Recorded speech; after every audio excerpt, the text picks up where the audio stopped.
Kom vanoggend begin met 'n statistiek. Begin van die jaar het daar statistiek uitgekom oor die tydperk tussen Oktober 24 en September 25. In hierdie tydperk is daar 4849 mense doodgemaak, vermoor vir hulle geloof. Dis 'n ongelooflike syfer, né? Dink 'n bietjie hieraan.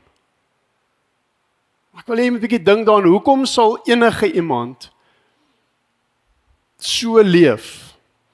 Hoekom sal enige iemand hulle lewe so opgee? En ek wil vanoggend dit antwoord met een woord. En dit is oortuiging. Jy sien, alle mense weet dat hulle gaan eendag doodgaan. Maar daar's min mense wat regtig lewe asof hulle gaan opstaan. Vanoggend se tema wat ek met jou 'n bietjie wil oor gesels is 'n lewe met oortuiging. 'n Lewe met oortuiging.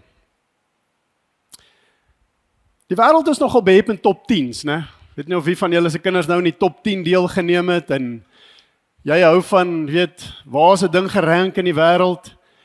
Maar as ons bietjie kyk na films en na seriese, dan is daar gereeld in die top 10 twee genres wat heeltemal oorheers. Dit is die goed wat ons kyk. En een van daai genres is nou nie die top 1 nie, maar wat mense baie belangstel is sci-fi, die bonatuurlike, die lewe aan die ander kant, fantasie.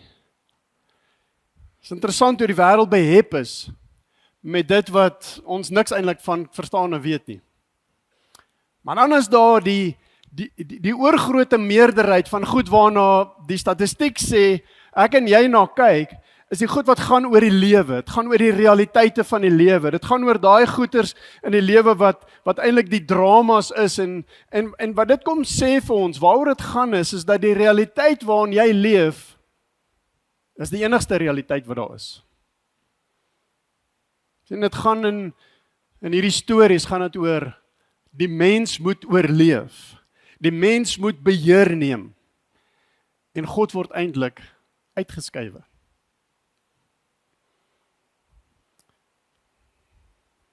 Dink die boodskap wat ons kry, as ons kyk so na die media en die goed waarna ons belangstel is dat hierdie lewe is alwaaroor dit gaan. Hierdie lewe is absoluut alwaaroor dit gaan, en ek en jy moet die beste maak daarvan in ons lewe. Maar diep binne in elke mens, en daar kan jy vanoggend hiermee identifiseer, is daar hierdie vraag, is daar hierdie begeerte, is daar iets meer?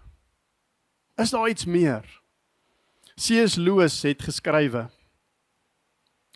if I find in myself desires which nothing in this world can satisfy, the only logical explanation is that I was made for another world. That I was made for another world. Jy sien, en terwyl die wêreld soek vir antwoorde, kom die Bybel, en die Bybel in my en jou lewe kom en gee vir ons die waarheid oor 'n ander realiteit in ons lewe. En dat ek en jy nie net hoef te hoop nie, maar dat ek en jy kan oortuig wees binne in ons harte, binne in ons lewe, binne ons elke dag uitgaan, daar is meer in ons lewe. Dis waarmee ek en jy kan lewe. Ek gaan terug na ons boek van Korintiërs, waar ons al die laaste paar weke in kuier en die laaste reeks ook gedoen het, en verlede week toe ons hierdie reeks afgeskop het, risen, ons hier in 1 Korintiërs 15 beland, waar Paulus praat met die Korinte, en hy eintlik 'n hele nuwe saak oor begin praat, en dit is oor hierdie ding dat daar mense is wat sê dat daar's nie 'n opstanding nie. En ek lees vir jou vers 3 en 4. Hy sê die kern van die boodskap wat ek destyds aan julle deurgegee het en wat ek weer van hulle voor my af ontvang het, was dat Christus, soos in die skrif staan, vir ons sondes gesterf het, dat hy begrawe is en God hom op die 3de dag opgewek het, soos in die skrif staan. En vanoggend wil ek 'n bietjie met jou gesels in jou lewe, dat die opstanding kom en die opstanding kom gee vir my en ons lewens betekenis. Die opstanding bring in my lewe 'n betekenis wat ek nodig het, 'n oortuiging wat my elke dag voluit laat lewe. Sien in die wêreld waar mense helde soek en waar ons beter uitkomste verwag, maar dit kom nooit nie, kom ek en jy binne in die boodskap van die opstanding en ons ontdek 'n nuwe kwaliteit van lewe. 'n Nuwe kwaliteit van lewe. 'n Lewe wat op 'n ander vlak is wat ons ontdek. En ons 3 gedagtes wat ek vinnig met jou wil deel uit hierdie gesprek uit. Die eerste een is geboortepyne, vliegtuigkaartjies en wasmasjiene. Nou het gedink dat daai 3 goed kan met mekaar verband hou, né? Nou kom ons begin met geboortepyne.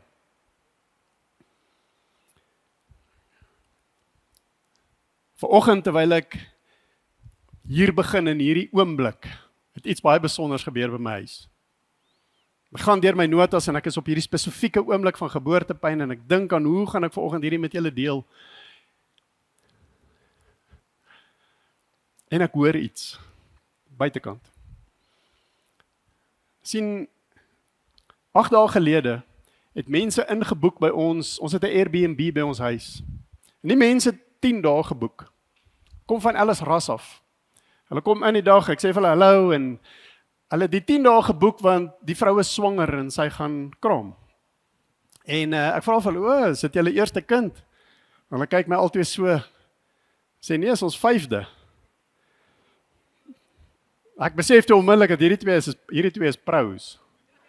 Ek bedoel hulle, hoe kan ek nou vir hulle hier probeer, jy weet, en ek is maar 2 agter die rug, jy weet.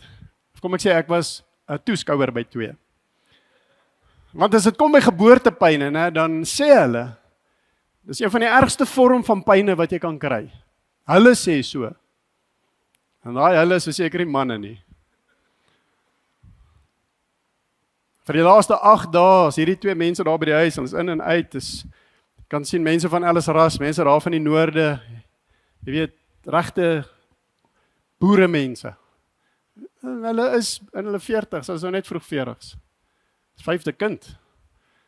En nou wag ons praat maar, en so nou en dan sien ons hulle, en ek en Adel sê vir mekaar gisterand, en sê, is nog net 2 dae wat hulle hier bly, ek weet nie of hulle dit gaan maak nie. En vanoggend ek so voorberei en ek kyk na hierdie geboortepyne, wat hoor ek? Jesus, en ek wat? Ek gaan maak die venster oop en die kamer is net hier buite. Ek wil net seker maak. En daar hoor ek haar. 'n Babietjie. Sy huil en sy skree. En hoe besonders was dit net om net beleef dat die Here eintlik net so iets wil kom sê met hierdie. Jy weet, want daar's iets wat gebeur wanneer jy, en ek neem aan in hulle situasie, ek bedoel, hulle was gister nog daar gewees en dit moes hier deur die nag gebeur het, want toe ek vroeg vanoggend opstaan voor 5, toe sien ek die lig is aan daar binne en ek wonder toe ek kom koffie maak, want die venster is net buite die kombuis. En dit moes alles goed te gaan het. Want dit was vinnig. En hulle is nie by die hospitaal nie. Jy weet wanneer dit goed gaan en my dogter is ook op die oomblik swanger en ons is afwagtend en is nog 'n lekker tyd. Maar hulle sê dat die ideale manier hoe 'n baba uit die geboortekanaal uitkom is kop eerste. En ek neem aan dis wat met hulle moes gebeur het natuurlik, want alles het goed te gaan. Daar was nie komplikasies soos wat daar soms is nie. En Paulus skryf in die Kolossense, skryf hy aan hulle in die 1ste hoofstuk in vers 18, hy sê, en hy is die hoof van die kerk, sy liggaam, en die seun is die begin, en hy is die eerste wat uit die dood opgestaan het, sodat hy inderdaad eerste in alle dinge is. Jy sien, Jesus was eerste, en as ons na hierdie gesprek hier kyk, wat Paulus sê, dan sien ons amper, as ons nader kyk, sien ons, hy is die hoof, en ons is die liggaam, en hy het eerste opgestaan, en soos hy opgestaan het, sal ek en jy hom volg. Jy sien, is die kop wat altyd eerste kom, en dan kom die liggaam.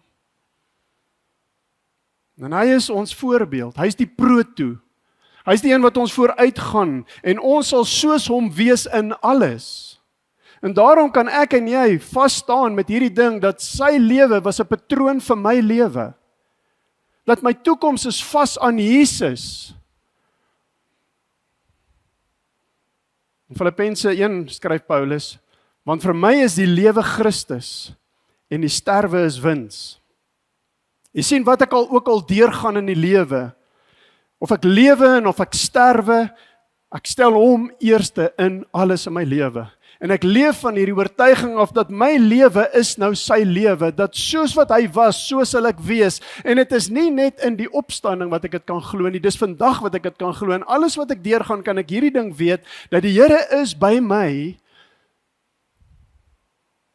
en dat hy saam met my in alles deurgaan. Vliegtuigkaartjies. Ons het so 2 jaar laas en ons hoop om dit gou weer te doen by ons seun gaan kuier in Amerika. En as jy van Suid-Afrika af vlieg, daai kant is daar verskillende lughawens waar jy kan kom en een van die lughawens waar ons op geland het, was dit Atlanta gewees. Weet nie wie was al in Atlanta nie. Ek neem maar nie so 'n paar mense wat dalk al daar was. En Atlanta is 'n baie groot lughawe. Jy ry met treine na die vliegtye toe. Dit is nogal besonder om te beleef hoe groot hierdie plek is wat jy met jy ry met lifts af en om te kom waar die trein is en dis groter as baie malls saamgevoeg. En daar so 300,000 mense wat op een dag deur daai lughawe gaan. Maar iets wat baie interessant is op daai lughawe, is dat jy kan baie maklik 'n Suid-Afrikaner herken. As hy regte Suid-Afrikaner is. Jy kan tussen al daai mense kan jy 'n Suid-Afrikaner gou raak sien. Hoekom? Wat is die rede hoe jy 'n Suid-Afrikaner kan raak sien? Weet enige een van julle? Dis reg. Ek bedoel hy kakie broeke. Wat hier sit. En hy vellies met kort kousies. En sommige van dit nou deesdae mos 'n pet ook op. Dis mos nou cool, dis in. Jy sien 'n Suid-Afrikaner. Weet en hoe hy lyk. Maar is nie al nie. Jy gaan hom definitief sien aan sy paspoort. En sy paspoort wat so belangrik is wanneer jy in 'n ander land kom, want in daai land kan hulle jou identifiseer as wat is jou herkoms? Waar kom jy vandaan? En hoekom is ons herkoms belangrik? Elke van ons het 'n herkoms. En jou herkoms is vir jou belangrik want jou herkoms bepaal jou kultuur, jou herkoms bepaal jou taal, jou herkoms bepaal hoe ek en jy lewe. Jou herkoms bepaal wat is vir jou belangrik.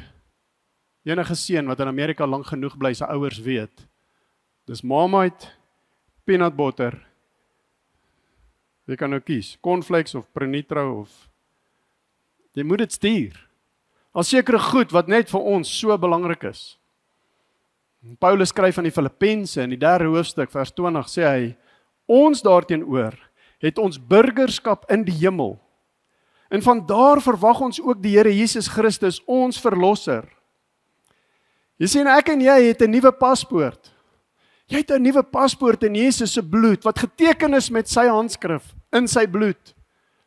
En wat gestamp is met hierdie een gebeurtenis, die grootste gebeurtenis van alle tye vir ons wat in Christus is. En dit is die opstanding. Finaal, finish en klaar. Jy is God se kind. En jy dra hierdie paspoort in jou lewe. In Efesiërs skryf Paulus in die 2de hoofstuk vers 6, omdat ons aan Christus verbind is, het God ons saam met hom opgewek en hom saam met hom kom sit op 'n sitplek in die hemel. Hy het jou sitplek in die hemel gegee. Jy sien, ek en jy het hierdie opstanding 'n totaal nuwe posisie, ons het totaal nuwe herkoms in ons lewe. En ons leef vanuit hierdie verwysing uit, van waar het ons hom verwag, maar ons weet ook dat ek is saam met hom in hemelse plekke gesit. En daarom is dit so belangrik. Ouens, as jy dink aan kerk, As jy dink aan wat is hierdie, as jy dink aan jou groep, jou selgroep, as jy dink aan daai mense wat jy mee saam deur die woord gaan, wat jy saam mee bid, wat jy toelaat om in jou lewe in te spreek, is dit so belangrik dat ons in daai spasies in ons lewe is waar ons die Heilige Gees geleentheid gee dat hy kan oor en oor kom en in ons kom bevestig dit wat ons glo, dit waarvan ons oortuig is, want ons kan so maklik vergeet in die wêreld daar buitekant. Sien hierdie wêreld met realiteite wat vir my en jou wil kom sê, hierdie is al waaroor dit gaan. Jy moet vandag survive. Hierdie situasie by jou werk, hierdie situasie met jou salaris, hierdie situasie met Eskom. Ek bedoel hierdie week alweer was dit 2 keer. There's no power. Maar ek en jy weet, ek is nie afhanklik daarvan nie. Ek leef uit 'n nuwe plek uit. Ek kan nog steeds my joy hê. Ek kan nog steeds daarin heers. Dis nie leuns oor jou wat wil kom sê, maar jy moet die held wees van jou storie. Jy moet probeer dit maak. Jy moet probeer sterk wees in alles wat jy doen. Of jy onsekerhede wat daar is in jou wat kom sê, is daar regtig meer? Kan ek dit glo? Want daar's soveel goed wat ek sien. Mense gaan dood. Trauma gebeur. Mense verloor hulle werk. Mense verloor hulle blyplek. Is daar meer? Want ek en jy sal in ons lewe in 'n spasie wees waar ons Heilige Gees toelaat om ons te kom bedien en ons te herinner en ons te help om te lewe op hierdie plek van jy weet wat is jou herkoms en jy weet waarheen jy op pad is. Jy sien in Jesus weet elkeen van ons waarheen is ek op pad en ek weet dat my kaartjies is betaal. Maar dis nie net ons herkoms en ons identiteit wat Jesus kom verander nie. Paulus skryf verder in hierdie selfde skrif sê hy sê hy sal ons vernederde liggame verander in liggame met goddelike heerlikheid, soos sy eie. En hiervoor sal hy dieselfde krag gebruik as die waarmee hy alle dinge onder sy gesag gebring het.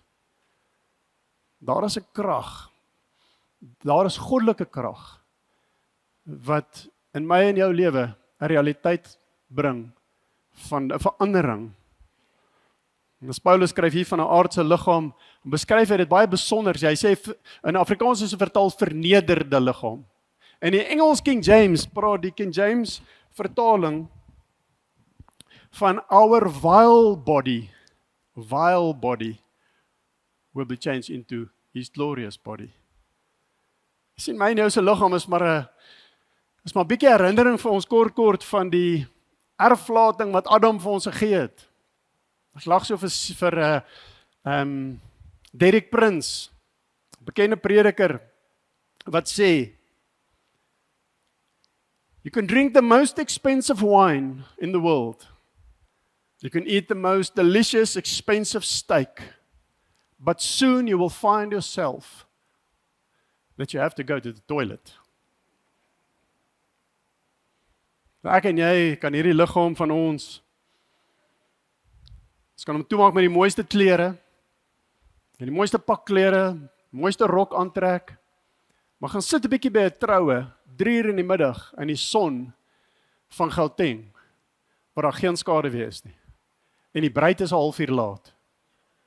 Weet nie wie dit al beleef nie. Paar keer. 'n uur laat was een gewees. En wat gebeur? Hierdie mooi klere begin te sweet. Nader ons al klankie dalk. Ons word herinner. Hoekom paint en poeier ons? Hoekom kleur jy jou hare? Hoekom blyk jy jou tande? Wat is ons mee besig? Ons probeer hierdie liggaam wat maar net 'n vernedering soms is. Ons probeer hom beter maak, beter laat lyk. Ons word kort bewus dat ons is besig om af te breek, te verouder, te verrimpel.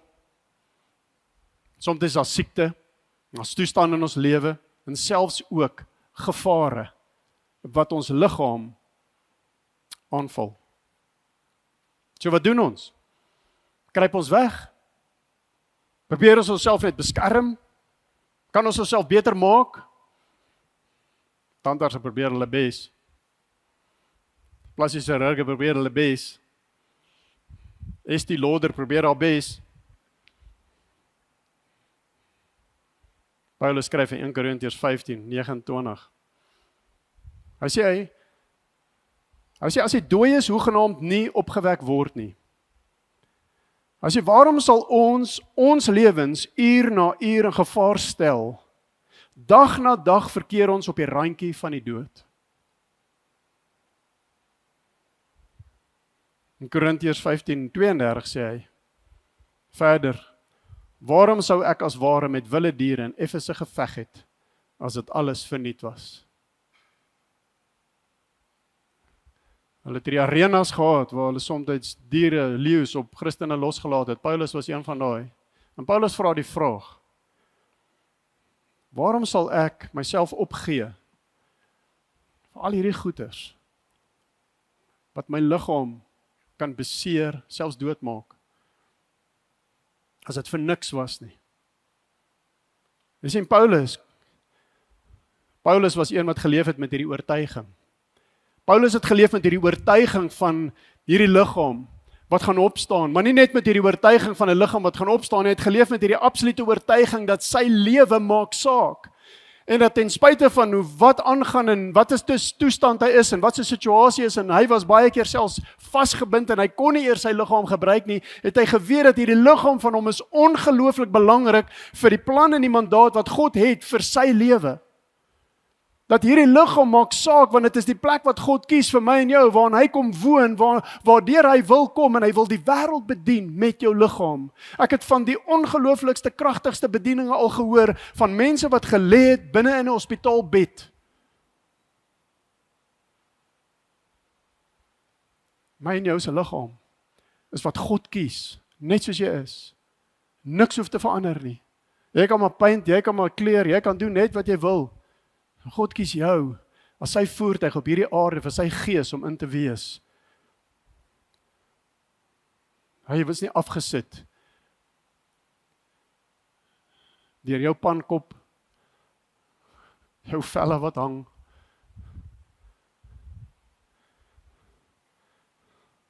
of jou plooitjies nie.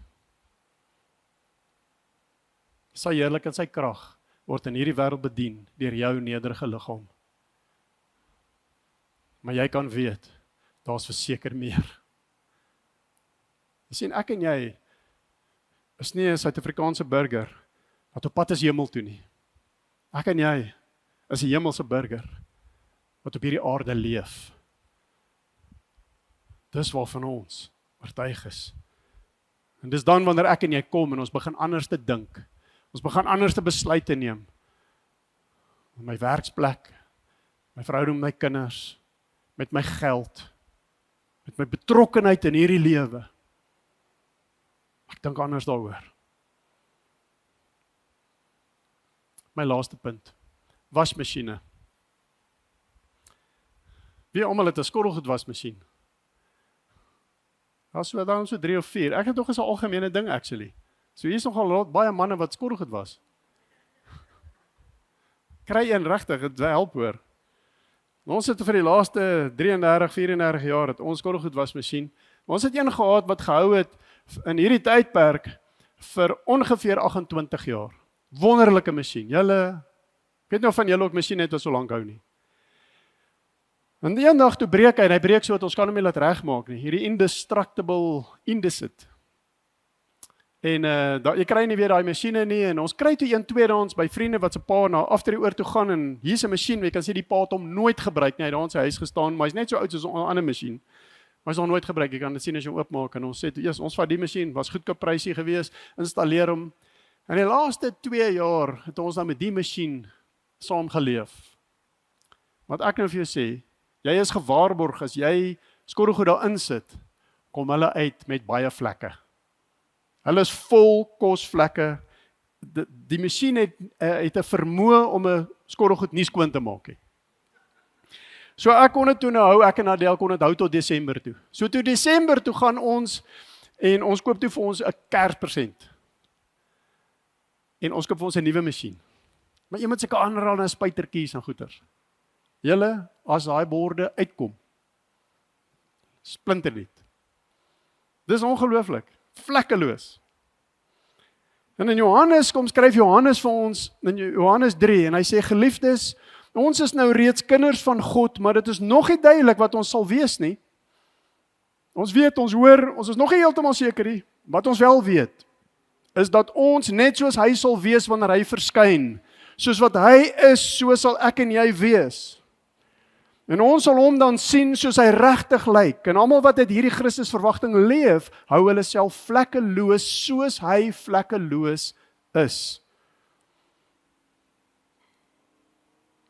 'n Vraag vir jou.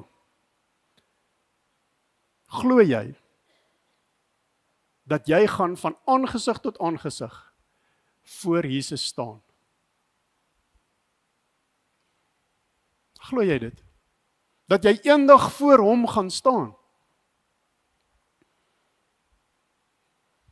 So hoe beïnvloed jou antwoord jou lewe? Jesus vertel in die Nuwe Testament hierdie storie van 5 maagde wat olie gehad het en 5 wat nie hulle olie gehad het nie. Hy praat van 10 maagde wat in afwagting was vir 'n bruidegom wat sou kom, en toe die bruidegom kom, toe is daar 5 maagde wat die heeltyd gereed was en hulle oliekanne en hulle lampies was gereed gewees en hulle kon ingaan, hulle kom ontmoet, maar die ander was nie gereed gewees nie en toe hulle hom sien, toe besef hulle is nie reg nie. Hy vertel vir ons hierdie storie en hy help ons om iets te verstaan van ons weet nie wanneer nie. En ek en jy weet nie, is dit môre, is dit volgende week, is dit oor 'n jaar? Jy sien, sommige van ons leef asof dit nooit gaan wees nie. Die Bybel kom gee vir ons God se realiteit. Want dit is die waarheid. In die Ou Testament is daar hierdie beautiful story van 'n jong meisietjie wat 'n weeskind was. En haar oom het haar groot gemaak. Haar naam was Hadassa. Joodse meisietjie gewees en hulle het geleef in hierdie land waar 'n koning geregeer het, wat nie Jode was nie. En die koning besluit, hy gaan 'n nuwe koningin aanstel. Dat sy koningin, sy vrou Vasti, word een kant toe geskuif en soek 'n nuwe een en daar word toe nou 'n plan gemaak om te sê, goed, kom ons kry oor al die provinsies, kry ons mooi meisies, 'n harem meisies, wat kom onder die toesig van hierdie harem opsigter wat hulle inneem en vir 12 maande word elkeen voorberei vir die oomblik wat hulle sal staan voor hierdie koning Ahasveros.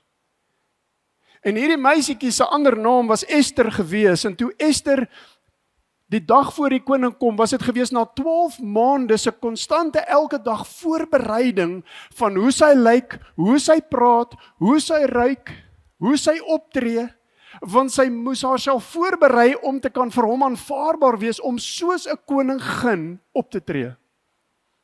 En soos dit was sy die een wat hy gekies het. Sy was die aanvaarbare een, sy was die een wat hy van gehou het, sy was die perfekte koningin gewees.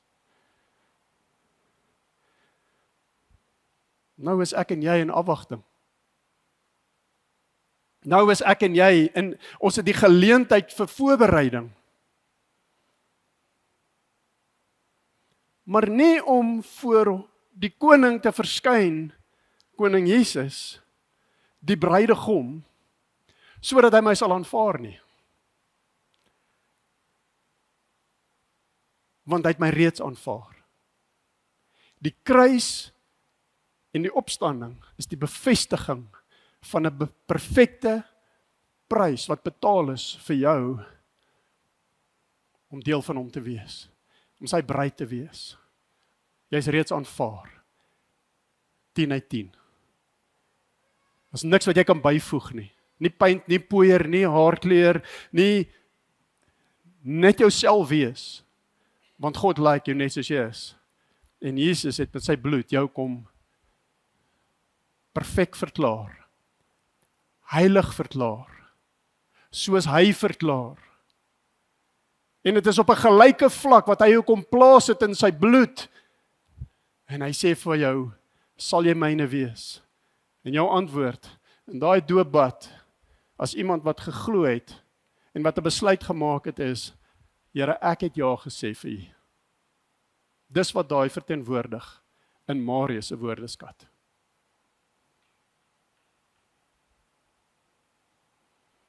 Hy het jou klaar aanvaar.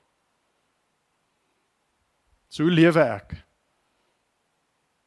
Waar stem my lewe nog nie heeltemal saam met wie ek geword het nie? In reinheid, vlekkeloos, in integriteit, in dissipline in my lewe. Maar Ester se storie het 'n tweede deel en ek wil musiekspan vra om op te kom asseblief. Dis nie waar dit eindig nie. Sy het die koningin geword en Ester se storie is nie 'n storie van happy ever after nie. Daar gaan sy's nou die koningin en sy geniet net hierdie lewe en daar's nou niks verder nie. Nee. Ons sien God het 'n baie groter plan, glo ek, gehad met Ester se lewe. Want in hierdie tyd wat Ester daar in die koningin was daar 'n man gewees, sy naam is Haman gewees, en Haman het 'n belangrike pos gekry in die paleis, en hy was so belangrik gewees as dat hy uit die poorte uitgaan, dan moes die mense wat by die poorte staan, moes voor hom buig, en een van hierdie mense wat aangestel was by die poort was Mordegai, Ester se oom, en Mordegai het nie gebuig voor hierdie man nie. En Haman het nie daarvan gehou nie. Jy sien, Mordegai het nie gebuig, want hy's 'n Jood. Hy het geweet waarvan af hy kom. Hy het geweet voor wie hy buig. En Haman kry die koning om 'n wet te teken wat sê, ons moet alle Jode, hierdie Jode wat so oorneem oor, hierdie Jode wat nie wil buig, ons moet hulle uitwis. En die koning teken daai, sonder dat hy weet, dat Ester is ook 'n Jood. Want sy het nooit haar identiteit bekend gemaak nie. Mordegai roep toe vir Ester, en hy deel haar hierdie nuus mee, dat daar 'n wet uitgevaardig in alle Jode, en ons gaan ons lewe verloor. En Ester besef, dat sy is die enigste persoon, die naaste persoon, aan die koning. Maar dit kan haar lewe kos, as sy na hom toe gaan, en sy vir hom gaan sê, gaan vra, en bekend maak, en pleit vir haar mense. Want as Ester het nie vergeet wat is haar herkoms nie. Te midde daarvan dat sy 'n koningin geword het en sy deel geword het van 'n paleis en sy al hierdie voorregte gehad het, sy geweet wie sy is, waar sy vandaan kom. En sy gaan en sy sê vir Mordegai die volgende in Ester 4 vers 16. Jy moet al die Judeërs in die stad Susan laat bymekaar kom. Dis die stad waar die paleis was. En julle moet vas en dink aan my. En julle moet 3 dae lank niks eet of drink nie, elke dag en nag. En ek en my jong meisies, ons sal ook vas, en daarna sal ek na die koning gaan. Dit is teen die wet. Ek mag dit nie doen nie. Maar as ek moet sterf, dan is dit goed. In Engels sê dit, if I perish, I perish. Paulus sê in Galasiërs 2 vers 20, dit is nie meer ek wat leef nie, maar dit is Christus wat in my lewe. Leef jy net om te oorleef? Of leef jy met die werklikheid dat Christus het nou my lewe geword en ek is aan hom verbind? Leef jy met die oortuiging dat soos hy is ek in alles? En as jy saam met my vanoggend wil kom sê, dit is wie ek is. Wil jy nie saam met ons opstaan vanoggend en 'n lied sing, waar ons kom verklaar, it is no longer I who live, but it is Christ in me. Staan asseblief saam met my, as jy hierdie lied saam met ons wil sing.